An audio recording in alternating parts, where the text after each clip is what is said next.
সুনামগঞ্জের হাওরে আবহাওয়া পরিস্থিতি ও ধান কাটার বিষয়ে জানাতে আমাদের সাথে যুক্ত হচ্ছেন সহকর্মী শহীদ নূর আহমেদ।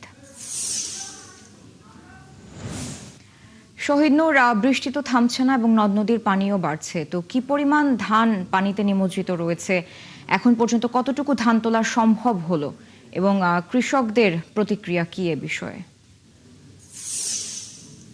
সারা, ধন্যবাদ আপনাকে। দেখুন, এখানে কোনো স্বস্তির খবর নেই।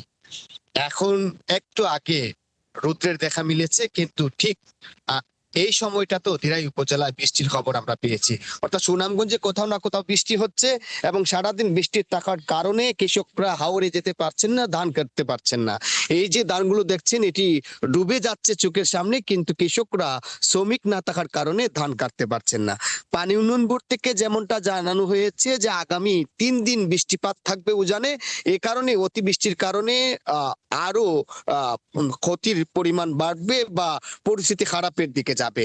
এই খবর আসলে কৃষকদেরকে উৎকণ্ঠার মধ্যে রাখছে এবং কৃষি বিভাগ থেকে বলা হচ্ছে যাতে দ্রুততম সময়ের মধ্যে হাওরের যে অবশিষ্ট ধান আছে কেটে ফেলার জন্য, কিন্তু কৃষকরা শ্রমিক পাচ্ছেন না।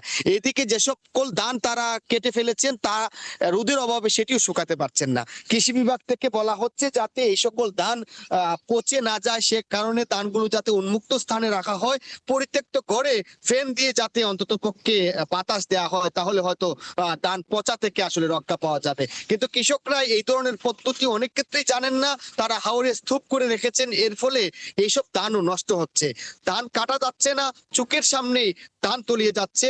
আবার পাহাড়ি ঢলে চাপ সৃষ্টি হচ্ছে বাঁধে। আমরা কিন্তু মধ্যনগরে একটি বাঁধ দিনের শুরুতেই দেখেছি ভেঙে গেছে। এভাবে যদি পানি বাড়তে থাকে, বৃষ্টিপাত হয়, তাহলে যে সকল বেড়িবাঁধ আসলে দুর্বল রয়েছে সেটি ভেঙে যাবে এবং পানি উন্নয়ন বোর্ড থেকেও শঙ্কার কথা জানানো হয়েছে। কৃষকরা এখনো পর্যন্ত প্রকৃতির উপর সহায় আছে, যদি প্রকৃতি সহায় হয় তাহলে গড়ে ধান তুলতে পারবেন। সারা।